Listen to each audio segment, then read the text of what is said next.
안녕하세요, 여러분. 꼬미쌤이에요. 여러분은 커피를 더 자주 마셔요?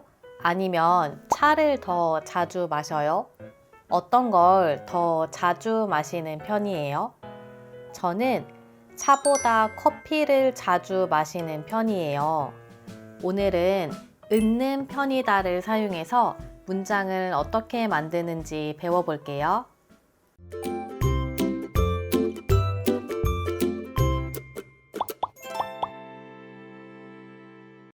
여러분은 1년에 영화를 몇 번 정도 봐요? 안 봐요. 3번에서 4번 정도 봐요. 7번에서 8번 정도 봐요. 20번 봐요. 많이 봐요. 3번에서 4번 정도 보는 건 적게 보는 편이에요. 확실하게 적다고 말하지 않고 적은 것에 가깝다고 말해요. 7번에서 8번 정도 보는 건 많이 보는 편이에요. 확실히 많이 본다고 말할 수는 없지만 많이 보는 쪽에 가까워요. 여러분은 영화를 많이 보는 편이에요? 적게 보는 편이에요? 저는 1년에 영화를 10번 정도 봐요. 많이 보는 편이에요. 저는 영화를 많이 보는 편이에요. 여러분은 한 달에 책을 몇 권 읽어요? 제 친구는 한 달에 2권 정도 읽어요.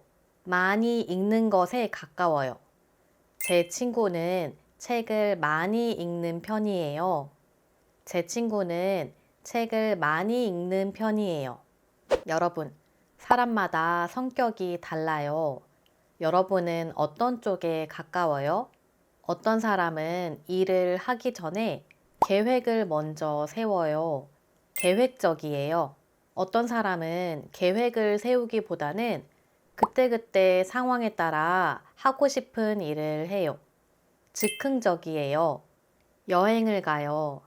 계획적인 사람은 여행을 가기 전에 숙소, 맛집, 가볼 만한 곳 등등 모두 찾아보고 미리 계획을 세워요. 즉흥적인 사람은 여행을 가기 전에 계획을 많이 세우지 않아요. 여행을 가서 그때그때 맛있어 보이는 식당이나 그때그때 괜찮아 보이는 곳으로 가요. 여러분은 어디에 가까워요? 여러분은 계획적인 편이에요? 아니면 즉흥적인 편이에요? 여러분, 있는 편이다를 사용하면 대체로 어떤 쪽에 가깝다는 의미를 나타낼 수 있는데요. 어떤 사실을 단정적으로 확실하게 말하지 않고 대체로 어떤 쪽에 가깝거나 어떤 쪽에 속한다고 말할 때 사용해요. 대체로 그렇다는 의미예요. 대학교 근처 식당은 음식값이 싼 편이에요. 한국어 공부는 어려운 편이에요. 동사, 형용사, 명사에 모두 사용할 수 있는데요. 먼저 형용사는 받침이 있으면 은 편이다, 받침이 없으면 니은 편이다 사용해요. 작다, 작은 편이다. 크다, 큰 편이다. 불규칙도 있어요. 덥다, 더운 편이다. 길다, 긴 편이다. 하얗다, 하얀 편이다. 동사는 받침이 있을 때 없을 때 모두 는 편이다 사용하고요. 동사 어간 끄듬절에 리을 받침이 있으면 리을은 없어지고 는 편이다 사용해요. 먹다, 먹는 편이다. 가다, 가는 편이다. 놀다, 노는 편이다. 명사 이다는 명사인 편이다로 말해요. 계획적이다, 계획적인 편이다. 즉흥적이다, 즉흥적인 편이다. 긍정적이다, 긍정적인 편이다. 부정적이다, 부정적인 편이다. 있는 편이다를 부정문으로 말하면 어떻게 말할 수 있을까요? 동사와 형용사가 형태가 조금 다른데요. 한번 같이 살펴볼게요. 형용사는 안 편이다, 지 않은 편이다, 은 편이 아니다로 사용하는데요. 이 가방은 안 비싼 편이에요. 이 가방은 비싸지 않은 편이에요. 이 가방은 비싼 편이 아니에요. 동사는 는 편이다, 지 않는 편이다, 는 편이 아니다로 사용합니다. 저는 영화를 자주 안 보는 편이에요. 저는 영화를 자주 보지 않는 편이에요. 저는 영화를 자주 보는 편이 아니에요. 여러분, 있는 편이다는 시간과 상황에 따라서 형태가 조금씩 달라지는데요. 요즘 보통 있는 일이나 지금의 상황을 말할 때는 있는 편이에요 라고 말해요. 저는 일찍 자는 편이에요. 보통 그래요. 지금은 조금 바쁜 편이에요. 지금 그래요. 형용사의 과거의 상황을 말할 때는 은 편이었어요 라고 말해요. 작년 겨울은 많이 추운 편이었어요. 과거의 계란은 싼 편이었어요. 동사를 사용해서 과거의 상황을 말할 때는 조금 신경을 써야 하는데요. 먼저 과거의 어떤 특정 시점에 어떤 일이 한번 끝났을 때는 은 편이다를 사용해요. 저는 보통 일찍 일어나는 편이에요. 그런데 오늘은 좀 늦게 일어났어요. 한번 있었던 일이에요. 오늘은 조금 늦게 일어난 편이에요. 오늘은 조금 늦게 일어난 편이에요. 제가 이번에 시험을 잘 봤어요. 과거의 어떤 시점에 한번 있었던 일이에요. 이번에 시험을 잘 본 편이에요. 이번에 시험을 잘 본 편이에요. 그리고 두 번째로 과거에 생긴 일인데 일정 기간 지속된 일, 그리고 습관적인 일은 는 편이었다로 말해요. 저는 작년에 커피를 자주 마셨어요. 한 번이 아니라 습관적으로 한 일이에요.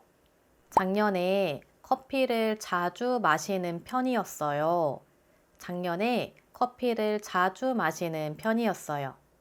제가 어렸을 때는 모자를 자주 썼어요. 한 번 있었던 일이 아니고 일정 기간 여러 번 있었던 일이에요. 저는 어렸을 때 모자를 자주 쓰는 편이었어요. 저는 어렸을 때 모자를 자주 쓰는 편이었어요. 여러분, 있는 편이다를 사용할 때 주의해야 할 점이 있는데요. 있는 편이다는 대체적으로 그렇다고 말할 때 사용하는 표현이에요. 그래서 누가 봐도 확실한 상황이나 사실에 대해서는 쓰지 않아요. 꼬미쌤은 한국 사람이니까 당연히 한국어를 잘하는 편이에요. 한국 사람이니까 한국어를 잘하는 건 너무 확실한 사실이에요. 그래서 있는 편이다를 사용하지 않습니다. 꼬미쌤은 한국 사람이니까 당연히 한국어를 잘해요. 이렇게 말해요. 제 동생은 반에서 1등인 편이에요. 이렇게 말하지 않아요. 1등이라는 건 확실한 사실이에요. 제 동생은 반에서 1등이에요. 이렇게 말해요. 저는 요리사가 아닌 편이에요. 이렇게 말하지 않아요. 요리사가 아닌 건 확실한 사실이에요. 저는 요리사가 아니에요. 이렇게 말해요. 그리고 있는 편이다는 대체적으로 어떤 상태에 가깝다고 말하는 것이기 때문에 동사와 같이 사용할 때는 많이, 적게, 자주, 가끔과 같은 상태를 알 수 있는 단어들과 같이 사용해야 합니다. 저는 밥을 먹는 편이에요. 조금 이상하죠? 어디에 가까운지 설명해요. 저는 밥을 많이 먹는 편이에요. 저는 밥을 적게 먹는 편이에요. 이렇게 말해요. 저는 편의점에 가는 편이에요. 이렇게 말하지 않아요. 저는 편의점에 자주 가는 편이에요.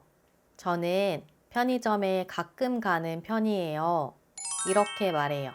여러분, 그러면 다음의 질문을 보고 여러분은 어떤 쪽에 가까운지 있는 편이다를 사용해서 대답해 보세요. 여러분은 요리를 잘해요? 요리를 못해요?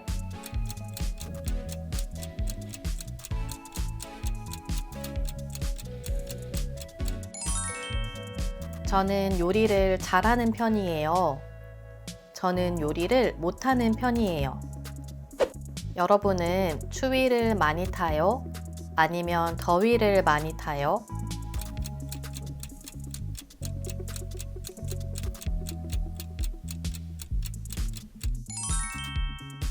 저는 추위를 많이 타는 편이에요.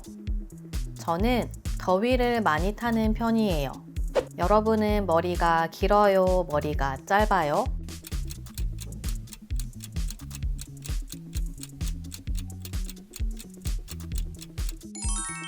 저는 머리가 긴 편이에요. 저는 머리가 짧은 편이에요.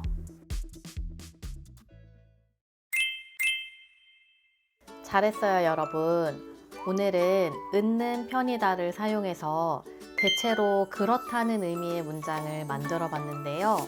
형용사, 동사, 명사, 현재, 과거, 부정문 이렇게 상황에 따라서 다양하게 문장을 만들 수 있는데요. 자주 연습하지 않으면 헷갈릴 수 있어요.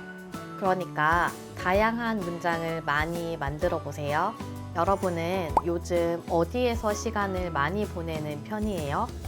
댓글에도 한번 남겨보세요. 그럼 오늘은 여기까지 하겠습니다. 다음 시간에 또 만나요. 안녕.